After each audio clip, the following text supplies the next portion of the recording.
I'm not alone in this. It happened when my grandfather on my father's side passed away. No worries, it was due to old age. The man was around 96 years old and had a lot to show for his life.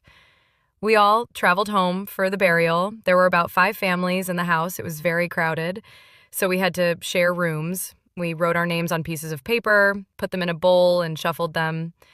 Omo, that's how I ended up in the same room with one of my distant cousins. She had just started university, but just by looking at her, she was a real beauty. And I had just written my university entrance exam. So it was her and me, and then 2 younger ones, maybe 7 and 4, I think. At night, we all gathered to play games. The older ones were at one end, and we stayed up late, almost until midnight. So all of us were in one bed. I went to bathe, and she followed after me.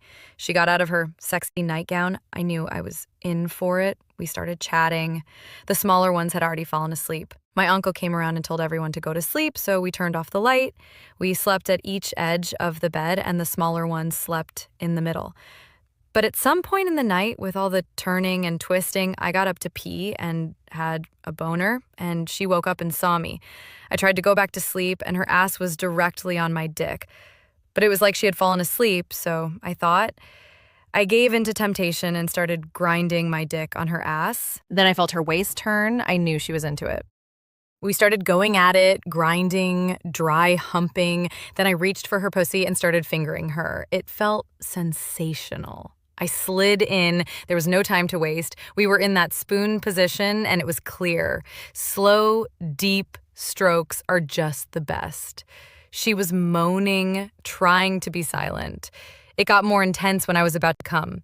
As I was trying to pull out, the younger one, about 7, woke up because of all the movement and shaking and sounds coming from the bed. As I was trying to pull out, the guy woke up. I had to maintain my composure because we were still under the duvet, but I came inside my cousin. I swear it was unlike anything I've ever felt. My first time doing that, but it was the best thing ever. I was shaking like a fish out of water, but made it from there. Ever since, any little chance we get, we go for it. That was the best time of my life.